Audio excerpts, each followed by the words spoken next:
ಇಲ್ಲ ನಿಮ್ಮ ಹತ್ರ ಬರ್ರಿ. ನಿಮ್ಮ ಹತ್ರ ಬಂದು MLA ಹತ್ರ ಹೇಳಿದ್ವಿ, MLA ಹೈಕಮಾಂಡ್ ಕಳಿಸ್ತೀವಿ, ಅಲ್ಲಿ ಕಳಿಸ್ತೀವಿ. ಈಗ ದಿಲ್ಲಿ ಓಟ ಹೋಗಕ್ಕಾಗಲ್ಲ ನಮ್ಮ ಕೈಲಿ. ನಮಗೆ ಮೇನ್ ಇರೋದು ಗ್ರಾಮ ಪಂಚಾಯತಿ ವ್ಯಾಪ್ತಿಯಲ್ಲಿ ಬರ್ತಕ್ಕಂಥ ಕೆಲಸ ಗ್ರಾಮ ಪಂಚಾಯತಿಗೆ ಮುಗಿಬೇಕು.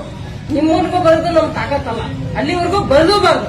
ಆ ಪಂಚಾಯತಿ PDOಗಳಿಗೆ, ಆ ಪಂಚಾಯತಿಯಲ್ಲಿ ಸಿಬ್ಬಂದಿಗಳಿಗೆ ನೀವು ಸರಿಯಾದ ರೀತಿ ಮೀಟಿಂಗ್ ಕೊಟ್ಟು ಸರಿಯಾದ ರೀತಿ ಮಾಹಿತಿ ಕೊಟ್ರೆ ಅವರು ನಮ್ಮ ಗ್ರಾಮಗಳಿಗೆ ತಲುಪಿಸ್ತಾರೆ ಅನ್ನೋದು ನಾನು ಹೇಳಬಲ್ಲೆ. ಯಾಕಂದ್ರೆ ಅವ್ರಿಗೆ ಸರಿ ಇಲ್ಲ, ಅವರೇ ಸರಿ ಇಲ್ಲ. ಆ ಪಂಚಾಯತಿಗೆ ಅವ್ರು ಕುದಿಸಿದ್ರೆ ನಮಗೆ ಏನ್ ಮುಡ್ತತ್ರಿ ಕೆಲಸ? ನಮಗೇನ್ ಮುಡ್ತದ ಸರ್? ನಾವು ಬಂದ್ ನಿಮ್ಮ ಹತ್ರ ಪತ್ರ ಕೊಡೋದು ಹಾಕೈತಿ, ಕೆಲಸ ಆಗಲ್ಲ. ಅದಕ್ಕೆ ನಮ್ಗೇನು ಸಿಗಲ್ಲ.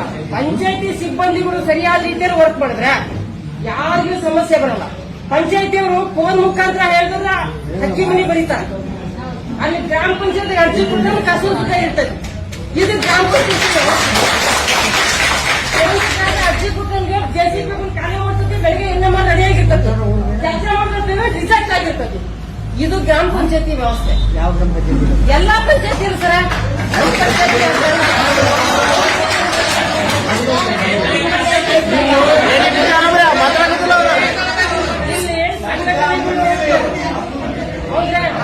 ಈ ಕೆಲಸ ಈ ಗ್ರಾಮ ಪಂಚಾಯತಿ ಮಾಡ್ತಾರೆ. ಇಂಜಿನಿಯರ್ ಪಾಪ ವರ್ಕ್ ಮಾಡ್ತಾರೆ, ಕರೆಕ್ಟ್ ಇದ್ರೆ ಅವ್ರು ಯಾವ್ದನ್ನು ಮಾಡ್ತಾರೆ.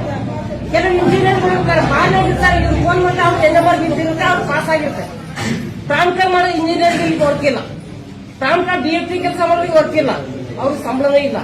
ಇಲ್ಲಿ ಕೂಲಿ ಕಾರ್ಮಿಕರಿಗೂ ಅಷ್ಟೇ, ಬೇದಿಗಳಿಗೂ ಅಷ್ಟೇ, ಕಾಯಕ ಬಂಧುಗಳಿಗೂ ಅಷ್ಟೇ. ಇವ್ರಿಗೆ ಶ್ರಮ ಪಟ್ಟವ್ರಿಗೆ ಕೆಲಸ ಇಲ್ಲ. ಬರೀ ಸರ್ಕಾರಕ್ಕೆ ಮಾಹಿತಿ ಕೊಡ್ತಿರಲ್ಲ. ಆ ಪಂಚಾಯತಿ ಇವತ್ತು ಒಂದು ಪಂಚಾಯತಿಯಲ್ಲಿ ಏನಪ್ಪಾ ಅಂದ್ರೆ ಒಬ್ಬ PDO 3 PDO ಬಂದ್ರೆ ಆಗಿನ ಟಾಪ್ PDO ಮಾಡೋ ಇದ್ದಂದ್ರೆ ಒಂದು ಕೋರ್ಟಲ್ಲಿ ಕೇಸ್ ಇದ್ರೆ ಒಬ್ಬ ಜಡ್ಜ್ ಪಾಸ್ ಆದ್ರೆ 3 ವರ್ಷಕ್ಕೆ ಮತ್ತೊಂದು ಒಂದ್ ಜಡ್ಜ್ ಅದೇ ಫೈನಲ್ ಎತ್ತಾರೆ ಹೊರತು ಬೇರೆ ಫೈಲ್ ಎತ್ತಲ್ಲ. ಆ ಪಂಚಾಯತಿ ಸಿಬ್ಬಂದಿ ಯಾಕ್ರಿ ಆದಿರಲ್ಲ? ಒಂದು ಗ್ರಾಮ ಪಂಚಾಯತಿಯಲ್ಲಿ ಒಬ್ಬ PDOಗೆ ಖಾಲಿ ಜಾಗ ಸೈಕಲ್ ಇದನ್ನ ಬದಲಾವಣೆ ಮಾಡಿದ್ರೆ ಇಂಥವ್ರು ಸತ್ತಿದಾರ ಅವ್ರು ಕಾಯ್ದಾಗಿ ಬದಲಾವಣೆ ಮಾಡಿದ್ರೆ ಆ ಪೇಪರೇ ಅಲ್ಲಿಲ್ಲ. ಗ್ರಾಮ ಪಂಚಾಯತಿಯಲ್ಲಿ ಏನ್ ಕಾಗದ ಪತ್ರ ವ್ಯವಹಾರ ಮಾಡ್ತಾರೆ, ಏನ್ ಸರ್ ಮಾಡ್ತಾರೆ? ಆ ಪಂಚಾಯತಿಯಲ್ಲಿ ಅರ್ಜಿ ಕೊಟ್ಟರೆ ಅರ್ಜಿದಾರನ ಕೇಳ್ಕೊಂಡು ನಕಲಿದ್ದು ಕೊಡಂತ ಅವ್ನು ಹೇಳ್ಕೊಂಡು ಜಾಸ್ತಿ ಕೊಡಪ್ಪ ನಾವು ಸಹಿ ಮಾಡಿಕೊಡ್ರೆ ನನ್ ಒಂದ ನಮ್ಗೆ ಐತಿಲ್ಲ ಹೋಗ್ ನೀನು ಅಂತಾನ. ಮತ್ ತಿರುಗಿ ಅವ್ನು ಕಾಯ್ತಾನೆ, ಯಾರ್ದೋ ಕಾಯ್ತಾನೆ, ಯಾರ್ದೋ ಮಾಡಿರ್ತಾರೆ. ಬಾಬಾ ಮೇಟ್ ಒಬ್ರು ಮನೆ ಜನತಾ ಮನೆ ಸಂಕ್ಷನ್ ಮಾಡ್ಬೇಕಾದ್ರೆ ಒಬ್ಬ ಹಾಕ್ತಾರೆ ಇಂಟಿಮೇಷನ್. ಊರಲ್ಲಿ ಗ್ರಾಮ ಪಂಚಾಯತಿ ಅವ್ರು ಓಟ್ ಬೇಕು, ಎಲೆಕ್ಷನ್ ಮಾಹಿತಿ ಬೇಕು.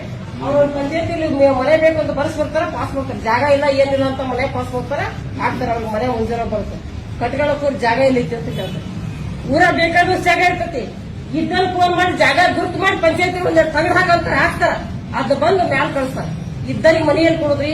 ಗ್ರಾಮ ಪಂಚಾಯತಿ ಇರೋದೇ ಸೋಸಿ ಕಟ್ಟಿ ಯಾರು ಬಡವರು ಇದಾರೆ, ಯಾರಿಗೆ ಏನ್ ಬೇಕು ಅದನ್ನ ಕೊಡ್ರಿ ಅಂತ ಇರ್ತಾರೆ. ಗ್ರಾಮ ಪಂಚಾಯತಿ ಒಂದು ಕೋರ್ಟ್, ಒಂದು ಏನಪ್ಪ ಒಂದು ಹಳ್ಳಿ ಕೋರ್ಟ್ ಇದ್ದಂಗೆ, ಅದು ಅದ್ರ ಮುಖಾಂತರ ಎಲ್ಲ ಗ್ರಾಮಗಳು ಸರಿ ಆಗ್ಬೇಕು ಅಂತ ಇರ್ತದೆ. ಆ ಗ್ರಾಮಗಳಲ್ಲಿ ನಾಯಿ ಓಡಾಡ್ತಿದ್ರಿ, ಆ ಪಂಚಾಯತಿಯಲ್ಲಿ ನಾಯಿಗಳು ಓಡಾಡೋದಕ್ಕೂ ಬ್ಯಾಂಕ್ ಅಲ್ಲಿ ಸೇರಿರುತ್ತೆ. ಇವ್ರು ಬಂದ್ರೆ PDO ಇಲ್ಲ, DFT ಇಲ್ಲ. ಇದು ಉತ್ತರ. ಪಂಚಾಯತಿಗಳನ್ನ ಫಸ್ಟ್ ಸರಿ ಮಾಡ್ರಿ, ಆಮೇಲೆ ನಮ್ಮನ್ನೆಲ್ಲರೂ ಕರೆದು ಮೀಟಿಂಗ್ ಮಾಡಿ. ಕೆಲಸ ಬೇಕಾ? ಕೂಲಿ ಕಾರ್ಮಿಕರ ಕೇಳಿ ಕೆಲಸ ಬೇಕ್ರೆ ನಿಮ್ಗೆ ಇಷ್ಟೇ ಬೇಕಾ ಮೆಜರ್ಮೆಂಟ್ ಅಷ್ಟೇ ಅರ್ಥ ಕೊಟ್ಟಿರ್ತಾರೆ. ಮೆಜರ್ಮೆಂಟ್ ಇದು ಗೊತ್ತಿದೆ ರೂಲ್ಸ್ ಹೆಂಗೆ. ಒಬ್ಬ ರೈತನ ಕೆಲಸಕ್ಕೆ ಬೆಳಗ್ಗೆ 7 ಗಂಟೆಗೆ ಹೋಗಿ 12 ಗಂಟೆ ಮತ್ತೆ ಕೆಲಸ ಮಾಡಿದ್ರೆ 405 ರೂಪಾಯಿ ಕೊಡ್ತಾರೆ. ಇಲ್ಲಿ ಡಾಕ್ಟರ್ಸ್ ನಿಮ್ ರೂಲ್ಸ್ ಪ್ರಕಾರ ಸರ್ಕಾರದ ಕೆಲಸ ಕೇಳಿ, ಕೆಲಸ ಮಾಡೋದು ಬಿಡಿ. ಕೆಲಸ ಆಗಿಲ್ಲ ಬೇರೆ ಬೇರೆ ಸರ್, ಏನಿಲ್ಲ ನಿಮ್ಗೆ ಕೆಲಸ ಆಗಿಲ್ಲ ಇವತ್ತಿನ ಮಾಡ್ಕೊಳ್ಳಿ, ಇಲ್ಲ ಇಷ್ಟೇ ಕೂಲಿಗಳು, ನಮಗೆ ತೊಂದರೆ ಇಲ್ಲ. ಬಡವ್ರ ಬದುಕೋಸ್ಕರ ಈ ಕೆಲಸ ಕೊಟ್ಟರು. ಒಂದ್ಸಲ ಬಡ್ದು ಅಂತ ಈ ಕೆಲಸ ಕೊಡೋದು. ಕುಂದುಕೊರತೆಗಳು ಬಡವರಿಗೆ ಕುಂದುಕೊರತೆಗಳನ್ನ ಆಲಿಸ್ತಿರ್ತಾರೆ. ಆ ಕೆಲಸದ ಮೇಲೆ ಎಲ್ಲಾ ಸಂಬಳ ಬರ್ತಾ ಇದೆ. ಅಲ್ಲಿ ಒಂದು BFT ಅಂತ ಇರ್ತಾರ, ಕೂಲಿ ಕಾರ್ಮಿಕರ ಸಂಘಕ್ಕೋಸ್ಕರ JK ನಿಲ್ತಾರ. ಇವರೆಲ್ಲರಿಗೂ ಬರ್ತಾ ಇದೆ. ಎಲ್ಲರೂ ಅಪಾಯಿಂಟ್ ಕೊಡ್ದೇನಕ್ಕೆ ಸಮಸ್ಯೆಗಳನ್ನು ನಿವಾರಣೆ ಮಾಡಿ ಅದು ಒಂದು ಹಂತಕ್ಕೆ ಅಲ್ಲಿವರೆಗೂ ಹೋಗ್ಬಾರ್ದು. ಅದು ಒಂದು ಸುವ್ಯವಸ್ಥೆ ಆಗ್ಲಿ ಅಂತಾನೆ ಒಂದು ಸರ್ಕಾರ ಜಾರಿ ಮಾಡೋದು. ಎಲ್ಲರೂ ಹಾಲು ಹಂಚ್ತಿಂದ ಫೋನ್ ಮಾಡೋದ್ರಿಗೆ ಹಾಕ್ರಿ ಅಂತಲ್ಲ. ಹಿಂಗ ಗುಂಡಿನಲ್ಲಿ ಯಾವ್ದೋ ಒಂದು ತೆಗ್ಬಿಟ್ಟು ಗುಂಡಿರ್ತತಿ, ಅದು ಪ್ಲಾಸ್ಟರ್ ಹಾಕಿ ಮಾಡ್ತಾನೆ. ಆ PDOಗೂ ಜೋರು. ಆಮೇಲೆ ಅಲ್ಲಿಂದ ಡೈರೆಕ್ಟ್ ನಿಮಗೆ ಫೋನ್, ಅವ್ರು ಮಾಡೋದು ಅಲ್ಲಿಂದ MLA ಫೋನ್, MLA ನಿಮಗೆ ಫೋನ್. ಯಾಕಂದ್ರೆ ನೀವು ಡ್ಯೂಟಿ ಕೊಡಬೇಕು, ಅಲ್ಲಿ ಎದುರು ಮಾಡಂಗಿಲ್ಲ.